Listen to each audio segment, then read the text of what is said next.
શેમાં?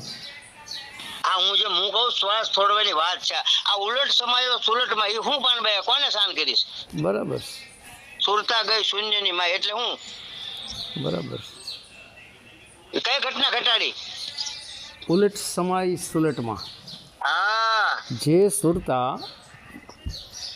આત્માની ઉલટી ચાલતી હતી વિષય વાસનાઓમાં, હા વિષયો વાસનાઓમાં, છલમાં, કપટમાં, દેહમાં, મોહ માયામાં, જ્યાં સુરતા ઉલટી ચાલતી હતી ત્યાંથી સુલટ સમાવી. એટલે માતા ગંગા સતીએ પાનબાઈને કીધું કે પાનબાઈ, આ તમારી સુરતા જે આ વિષય વાસનામાં ફસાણી છે, મતલબ જે મોહ માયામાં, મારા તારામાં, હું દેહ છું, હું શરીર છું, હું જન્મું છું, હું મરું છું, હું નારી છું અથવા તો હું નર છું, આવું બધું જે કાંઈ આ માન્યતાઓ છે, આ જે કાંઈ ભ્રમણાઓ છે, આની અંદર તારી જે સુરતા સમાણી છે ત્યાંથી ઉઠાવી ઉલટમાંથી સુલટ કરો. એટલે ત્યાંથી ઉઠાવી અને શબ્દ તરફ ઉઠાવો એને, હા કે જે શબ્દ એક તો શ્વાસોશ્વાસની ક્રિયામાં ચાલી રહી છે, જેને હું સોહમ કહું છું. હા પ્રભુ. સોહમ શબ્દ એ શ્વાસોશ્વાસની ક્રિયામાં ત્યાં તમારી સુરતાને જોડો.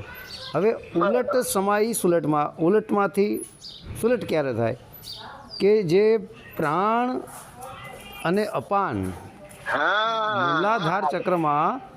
મૂલાધાર ચક્રમાં અપાન વાયુ છે અને હૃદય ચક્રમાં પ્રાણ વાયુ છે.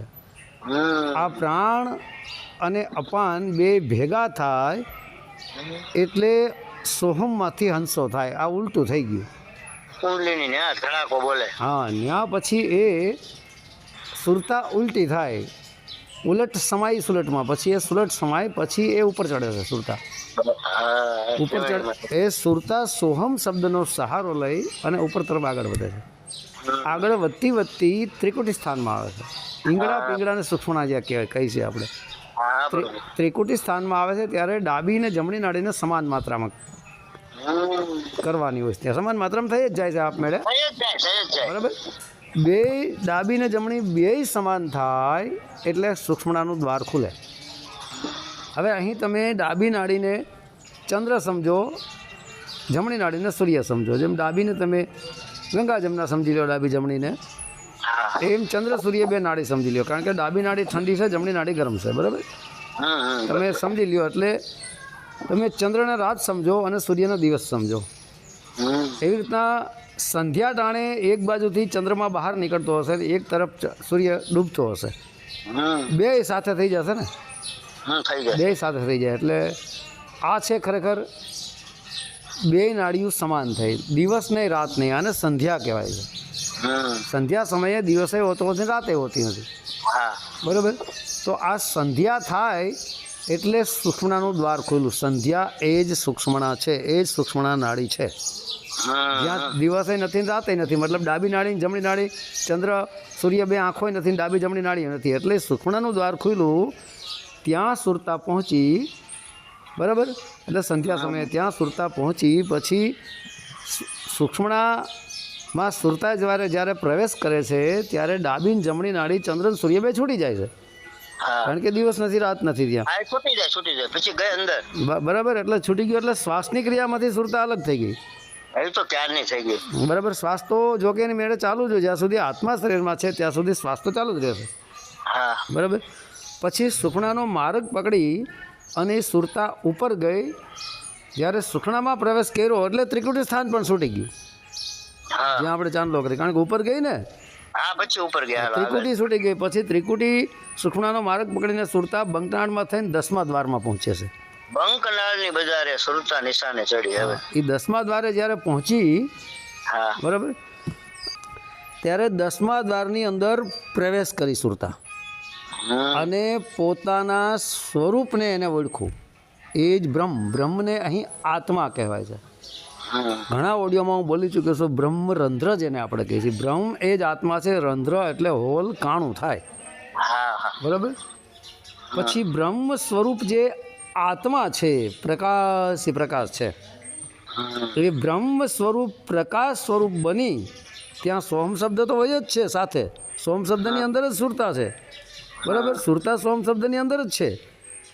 એટલે સોહમ એ શબ્દ સુરતાને લઈને ઉપર ચડે છે. એટલે સોહમને આત્મા પરમાત્મા પણ કહેવામાં આવે છે. સોહમને ઘણા સંતોએ હંસો આત્મા પણ કીધો છે અને પરમહંસને પરમાત્મા કીધો છે, હા આવું પણ કીધું છે. બરાબર. અને હવે એટલે સોહમ છે એ પણ પ્રકાશ સ્વરૂપ જ છે અને આત્મા છે એ પણ પ્રકાશ સ્વરૂપ છે. સોહમને આત્મા કેવો હોય તો કહી શકાય અને આત્માને સોહમ કેવો હોય તો કહી શકાય છે. બરાબર. આ બધા સંતોના અલગ અલગ મતાંતરો હોય છે.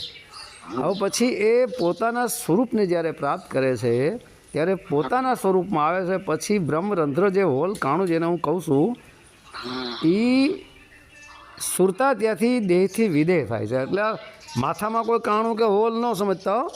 નહીં માથામાં કંઈ કાણું કે હોલ હોય તો ત્યાંથી નીકળે તો માણસ મરી જાય, શરીર માથામાં ક્યાંય કાણું પડી જાય તો ના બરાબર. પરંતુ એ આત્મારૂપી શબ્દની વાત છે. આત્માને પણ શબ્દ ઘણા સંતોએ કીધો છે. આત્માને સુરતા કીધી છે, આત્માને પ્રકાશ પણ કીધો છે.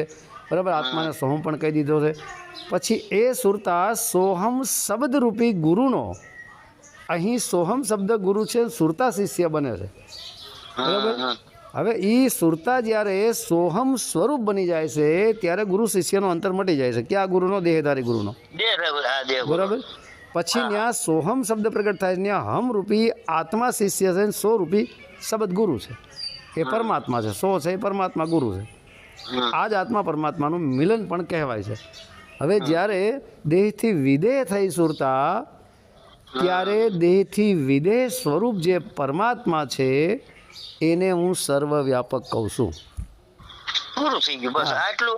આ જેને જ્ઞાન શારીરિક, માનસિક કે ભૌતિક આ ત્રણેય સ્વરૂપ હટીને જો બ્રહ્મરંધ્રને તોડી અને જે તેમ કીધું એકાકાર જેને કહેવાય આત્મ સાક્ષાત્કાર કયો, સાક્ષી ભાવ કયો, પછી અંતિમ લક્ષ્ય આપણું જે શું કહેવાય ને મંજિલ આપણી. હા બરાબર. આ મંજિલ કયો એને.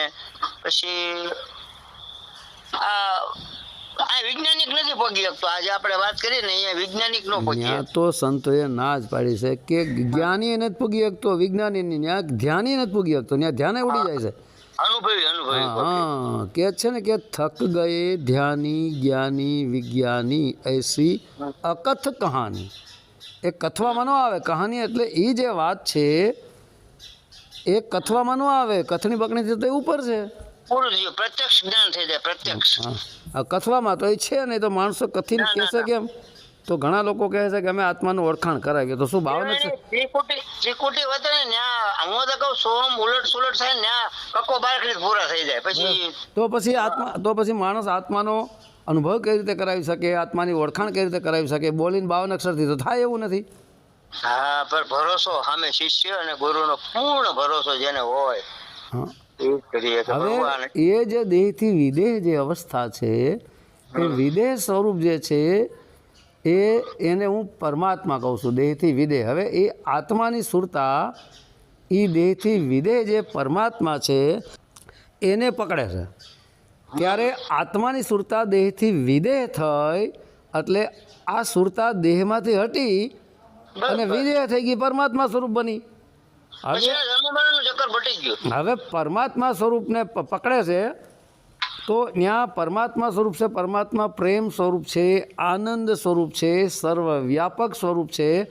બરાબર. એ પરમાત્મા છે. હવે આત્માની સુરતા પરમાત્માને એને એ પકડે છે. બરાબર. સર્વત્ર પરમાત્મા એ પરમાત્મા. હવે એક બાજુ આત્મા છે, એક બાજુ પરમાત્મા છે, ને વચ્ચે સુરતા છે જેને હું ઘણા શબ્દોમાં સત ચિત્ત આનંદ પણ કહું છું. બરાબર. સત ચિત્ત અને આનંદ. સતને હું આત્મા પણ કહું છું. સત એ પરમાત્મા પણ છે, પણ સતને હું આત્મા પણ કહું છું. વચ્ચે ચિત્ત છે. સત ચિત્ત અને આનંદ. બરાબર. તો આનંદ ને સત એ બેયની વચ્ચે ચિત્ત છે. તો ચિત્ત એ સુરતા છે. હવે એ આત્માની સતરૂપી આત્માની ચિત્તરૂપી સુરતા જે આનંદ સ્વરૂપ પરમાત્માને પકડે છે. બરાબર. ત્યારે સુરતાનો સપોર્ટ લઈ, એનો સહારો લઈ અને આત્મા સ્વયં પરમાત્મા આનંદ સ્વરૂપ બની ગયો. એટલે આનંદથી આનંદ, પરમાત્મા એ પરમાત્મા. આને કહેવામાં આવે છે ના કહી ગયા ના કહી આયા, આપે મેં આપ સમાયા. ના કહી ગયા કે ના કહી આયા મતલબ છે હું ક્યાંય ગયો, ક્યાંયથી ગયો, ક્યાંય ગયો નથી ને ક્યાંયથી આવ્યો નથી. બરાબર. આપે મેં આપ સમાયા. હવે આપે મેં, આપે એટલે પોતે, મેં એટલે સ્વયં પોતે. આપે મેં, પોતે પોતાના સમાય. નહીં નહીં, પોતે પોતામાં નહીં. આપે મેં, આપ એટલે પોતે, બરાબર, મેં એટલે પોતે, આપે મેં સમાયા. સમાઈ ગયા. આપે મેં, આપે એટલે બીજા પણ થાય. આપે મેં આપણે નથી કહેતા કે ભાઈ આપ કहाँ जा रहे हो, क्या कर रहे हो.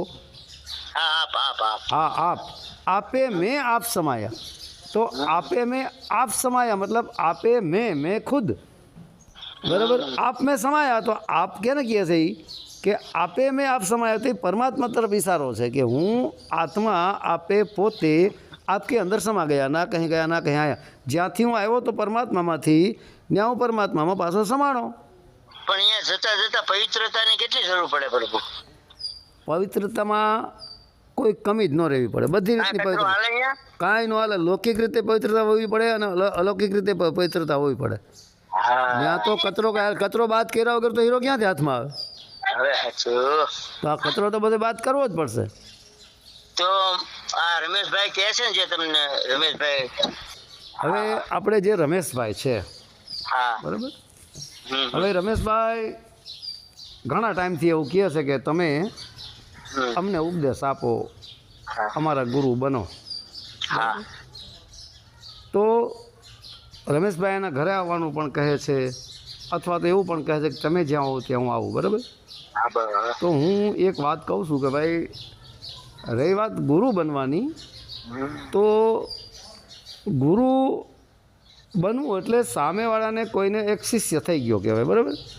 હમ, તો એ જે શિષ્ય છે એને કોઈ પણ ગુરુ શિષ્ય ક્યારે બનાવે કે શિષ્યને પરિપૂર્ણ કરે, બસ. બધો કચરો એની અંદરથી કાઢી નાખે, સાફ થઈ જાય, પાત્ર ચોખ્ખું બની જાય, પછી એની અંદર ગુરુ પોતાનો શબ્દ રેડે છે. બસ. કયો શબ્દ? મુક્તિ મોક્ષ માર્ગ વિશેનો જે શબ્દ છે, 52 અક્ષર શબ્દ નહીં હો, ના, બરાબર. બરાબર. તો એમ હવે અત્યારે કોઈ પણ ઘણા બધા વ્યક્તિઓ મને કહેતા હોય છે કે ભાઈ કોમેન્ટો પણ કરતા હોય છે કે ભાઈ અમારે તમને મળવું છે, તમને ગુરુ બનાવવું છે. ઘણા કહે અમે તમને ગુરુ માનીને ભક્તિ કરીએ છીએ, અમને મજા આવે છે. મેં ભાઈ તમારો પર્સનલી મામલો છે, બાકી મને ગુરુ બનવામાં રસ નથી, બરાબર. ના, બરાબર. તો હવે આજે રમેશભાઈ ઘણા ટાઈમથી કહે છે, તો હું રમેશભાઈને એ પણ કહું છું કે ભાઈ કોઈ સારા સંત તમને મળી આવે, હમ, તમારે જો ગુરુ હોય તો કોઈ પ્રશ્ન નથી, કોઈ સારા સંત મળી આવે તો તમે એને ગુરુ બનાવો, બરાબર. અને સત્યનો માર્ગ પકડો. પહેલાં તો સત્યના માર્ગે રહેવું જરૂરી છે. પહેલાં તો જેને તમારે ગુરુ બનાવવા છે એને જાણવા ખૂબ જરૂરી છે. હમ, કારણ કે હું અનેક ઓડિયોમાં બોલું છું કે માનો મત જાનો, જાનો. કે જેને આપણે ગુરુ બનાવવા છે એને પહેલાં જાણવા તો જોઈએ કે નહીં, હા કે ભાઈ આ ગુરુ જેને આપણે બનાવવા જાય છીએ એની પાસે કેટલો સત્યનો માર્ગ છે, કેટલું એના જીવનમાં સત્યનું આચરણ છે, આ ઢોંગી પાખંડી છે કે નથી, જે બોલે એ પ્રમાણે હાલે છે કે નહીં, બરાબર. આને આત્મ પરમાત્મ શબ્દની ઓળખાણ થઈ છે કે નથી થઈ, એ બધું હા, એ જાણવું તો પડે ને, બરાબર. સીધે સીધા આપણે કોઈ પણને ગુરુ બનાવીને એના પૂછડા પકડીને છોડવા માંડી તો ઓલો ગુરુ વાહ નીકળે તો ચેલ્યું ચેલા બનાવીને ધંધો પણ કરે, આપણું દરેક પ્રકાર શોષણ પણ કરવા માંડે. ચાલુ જ છે અત્યારે. હું એમ કહું છું 95% અત્યારે એવા ગુરુ રખડે છે. મને ખબર જ છે બધી, બરાબર, નાખે છે. બરાબર. પણ અત્યારે હું એમ કહેવા માગું છું, એટલે હવે રમેશભાઈને હું શું જવાબ આપું, એટલે મેં કીધું ભાઈ હું કાંઈ જવાબ તમને ન આપી શકું, બરાબર. પણ તમે તમારી તમારી રીતે પર વિશ્વાસ બેઠો હોય ને, તો વિશ્વાસ બેઠો હોય તો એને હું એમ કહું સરવણું આપી દેજો. વિશ્વાસ છે તમારી ઉપર એટલે બીજું કોઈ વિશ્વાસ તો પ્રભુ, સરવણું નહીં લે, કારણ કે એની પર વિશ્વાસ ન હોય એને. પ્રભુ વિશ્વાસ તો કેટલાય લોકોને મારા ઉપર છે, પણ હવે હું એક ખુદ રખડતો પકડતો હોય ને હું એને ક્યાં જ તારી શકું. હા એને પણ આમાં શું હોય કે પરા પશ્ચિમથી મધ્યમાં ને વેકરી, જે પરાપારથી જે શબ્દની તાકાત જેની પહે હોય ને એની જ પહે શિષ્ય બનાવવાની અથવા શિષ્ય કરવાની પરમિટ આવી જાય છે. પરમાત્મા એને આપી જ દેશે. જો કે પણ ઘણા માણસો, તમે એને નો ઓલા ગુરુ દ્રોણ ને ક્યાં ગુરુ શિષ્ય કર્યા હતા ઓલા એવી રીતે ઘણા કહે છે કે ભાઈ અમે તમને ગુરુ માનીને કે ભક્તિ ભજન કરીએ છીએ. પહોંચી જાય ને. હા ના, ઘણા જુનાગઢથી ફોન આવ્યા હતા, ઘણી જગ્યાએ ફોન આવે છે, કોમેન્ટો આવે છે કે અમને આનંદ છે, અમને શાંતિ છે, તમે જે લાઈન બતાવો એ લાઈનમાં તમે હાલી છે, તમને જ ગુરુ માની અમે લાઈનમાં હાલી છીએ. બરાબર છે અને અમને આનંદ છે, અમને શાંતિ છે. એટલે હું કહું છું ભાઈ ઈ તમારો પ્રશ્નની મામલો છે, હું કાંઈ કહી શકું નહીં. હા હું કાંઈ કહી શકું નહીં. હું તો ભાઈ જે કાંઈ કથણી બકણી, હું તો આને મારી કથણી બકણી જ કહું છું. અને પોગી જાય છે બરોબર. કેટલા હાલે છે એ તો મને કોમેન્ટો આવતી હોય છે, ઘણા માણસો ફોન કરીને કહેતા હોય છે જેની પાસે મારો નંબર કોક પાસેથી મેળવી લીધો હોય તો. બરોબર છે, બહુ સરસ, બહુ સરસ. અને આ કાર્ય ખરેખર મૃત્યુલોકમાં બહુ ઉત્તમ કામ છે તમારું. હું કહું છું ને, હું તમને સહી કરું છું, પછી ક્યાં વાત રહી. પણ ગુરુ તો મેં કીધું રૂબરૂ ન મળો જીવોને, પણ જીવોને આપ મેળે જો એને જ્ઞાન એકલવ્ય ઘોડે થતું થઈ જતું હોય અને જો બ્રહ્મરદ્ર સુધી પહોંચી જતા હોય, આ તમારા અમુક છે ને દડી પડી મેદાન મેં ખેલે છો લે જાય, એ અમુક દડી લઈ લીધી હોય કોઈ ચાલુમાં, સમજણું? કેટલાય પકડું, કેટલાય મને કહેતા હોય બધા. એમાં કારણ કે હું લાઈન ધ્યાન બધું બતાવું છું, કેવી રીતે કરવું, શું કરવું. બાકી કે રૂબરૂ મળું, મેં રૂબરૂ તો કોઈને મળીશ જ નહીં. હું કાંઈ ગુરુ બનવાનો નથી. બહુ સરસ. જે તડપાવો છો ને, જે તડપ રહી ને, હું તમને હાવ સાચું કહું, આ તડપ જે છે ને એનથી જ મારા મોક્ષ પદને પામે છે. હું તો એ કહું છું, મારો નામ નંબર કે ફોટો કોઈ દિવસ નહીં આવવાનો, કોઈ દિવસ લાઈવ. અને આ રાખજો કે તમે એટલો પડદો તો રાખજો છેક સુધી. અને લાઈવ તો હું કોઈ દી ઓડિયા માથે મીડિયા માથે લાઈવ તો હું કોઈ દી આવીશ જ નહીં. ના બરોબર છે, બરાબર છે. યુટ્યુબ ઉપર એક ભાઈ કે તમે લાઈવ આવો, લાઈવ બોલી તો શકો ને. મેં કીધું આ બોલી શકું પણ મારો ચહેરો લાઈવ નહીં કરું. ના બરોબર. તો કે સારું, તમને જેમ યોગ્ય લાગે એમ. તો હવે તમારી મારી બેયની વચ્ચે 17 મિનિટની આસપાસ કંઈક ઓડિયો રેકોર્ડિંગ કર્યું છે. આ ઓડિયો ચેનલ ઉપર મૂકું ને? હા, સત્ય સનાતનનો જય. મૂકો ચેનલ ઉપર તો મૂકું ને? હા મૂકો પ્રભુ, મૂકો. સારું. જય ગુરુદેવ. જય ગુરુદેવ. જય સત્ય સનાતન ધર્મની જય. સત્ય સનાતન ધર્મની જય હો.